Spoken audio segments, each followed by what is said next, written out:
Bonjour. D'abord, je travaille à l'Aire des centres de femmes. L'Aire des centres de femmes regroupe 100 centres de femmes au travers du Québec. Et ces centres de femmes-là accueillent des femmes à tous les jours.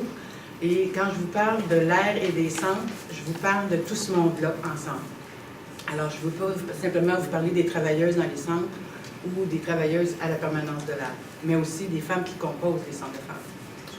Alors, la co-construction, c'est aussi avec elles. C'est pas une affaire de... Bon. L'Aire n'a pas un trait à 30 ans et n'a pas un grand passé de collaboration avec des chercheurs. En fait, avant les 2010 à peu près, on avait eu deux importantes recherches, une sur l'isolement psychosocial et une sur la démocratie dans nos groupes. Celle-ci est restée sur une tablette pendant je ne sais combien d'années, on la ressort. Alors, non, mais c'est ça, c'est parce que c'est compliqué les rapports avec les chercheurs et c'est pas toujours... Hein? Bon. Alors, il fait qu'il y a des fois des résultats qui ne te plaisent pas, même si c'est vrai qu'est-ce que tu écris là-dedans. Mais c'est comme, tu n'as pas participé, donc tu n'as pas l'adhésion. Les avantages pour les groupes de faire de la co-construction, c'est d'abord, comme vous disiez, ça nous transforme. C'est vrai que ça nous transforme. On est passé de rate de laboratoire à sujet, d'objet à sujet. Alors, on participe. Pour vous donner un exemple, la dernière recherche dont on va vous parler ensemble est partie d'une intuition, une hypothèse qu'on a, en fait d'un constat qu'on fait, ma collègue et moi, sur le fait qu'on est en train de réagir face à des attaques antiféministes comme des femmes victimes de violences conjugales. Fait qu'il y a plein d'affaires qu'on ne fait plus, qu'on ne dit plus. Et là, on dit, coudonc, ça se vérifie ailleurs que dans les conséquences. Alors, on a créé, ma collègue France Bourgault et moi, une espèce de tableau où on a pris les formes de violence utilisées en violence conjugale. On a pris l'escalade. Y a-t-il une escalade? Oui, quand? On s'est demandé selon... est-ce qu'il y a un cycle de la violence? Tantôt, on va vous parler du cycle. Et puis, on s'est demandé... attendez un petit peu, là, j'en oublie un. Le cycle escalade, les formes, non, c'est ça, et les impacts. Fait qu'on est arrivé avec notre tableau, on a eu bien du fun à faire ça, ma collègue et moi.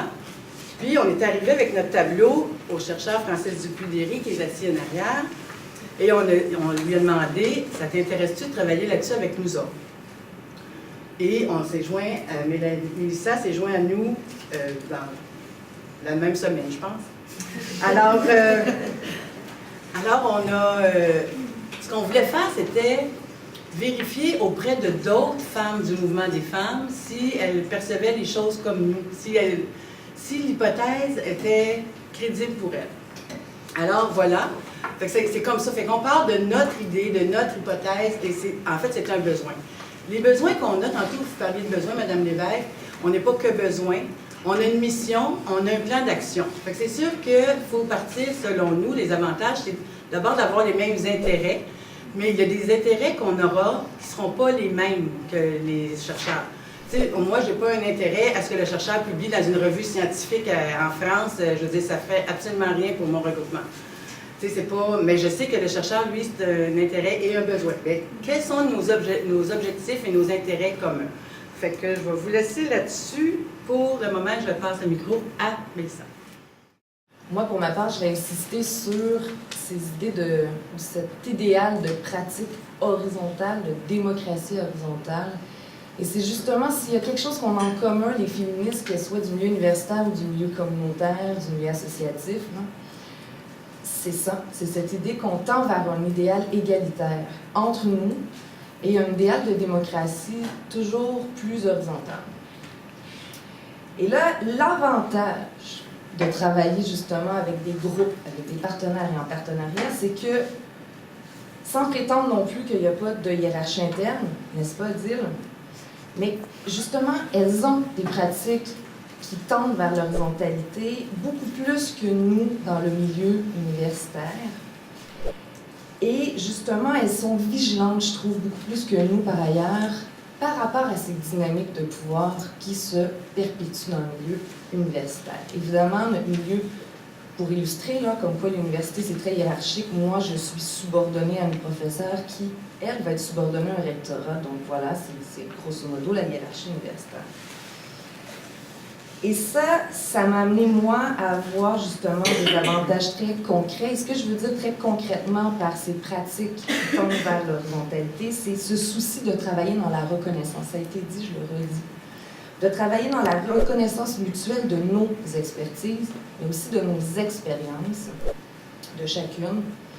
Et ça me permet, moi, comme universitaire, si je mets que ce chapeau sur ma tête, ça me permet, moi, d'en apprendre toujours un peu plus, justement, sur les milieux féministes dans lesquels les travailleuses avec qui on collabore évoluent, et de profiter aussi de leur vision sur les enjeux, qui sont les enjeux politiques féministes, et qui sont importants, justement, à travailler en partenariat.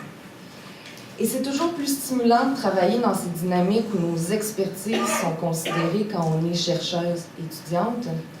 C'est toujours plus stimulant de travailler quand, justement, on a le droit d'avoir des initiatives. On est entendu au même titre que, justement, les professeurs avec qui on collabore sont entendus. Puis ça, c'est sans égard, justement, à mon statut subordonné dans la hiérarchie universitaire.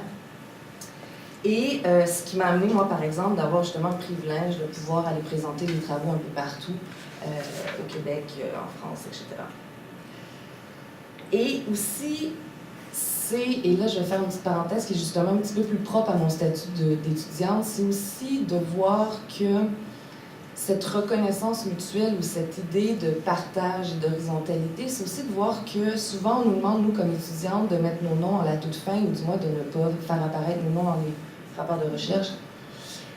Ni non plus, c'est cette je vais le formuler autrement, c'est cette idée qu'on n'attend pas de nous qu'on travaille nécessairement gratuitement. Non.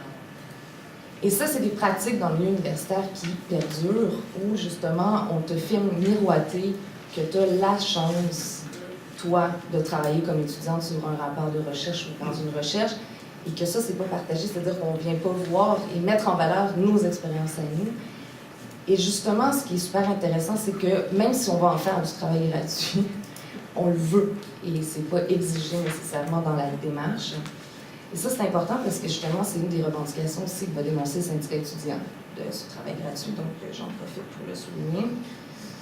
Bref, c'est de travailler toujours vers nos idéaux féministes, et moi, ces idéaux sont importants pour moi, ces idéaux justement de réfléchir, déconstruire les dynamiques de pouvoir, la hiérarchie, et je pense que c'est dans ces logiques de coproduction, co-construction de savoir qu'on peut, ici, là, voir qu'est-ce qui peut être fait.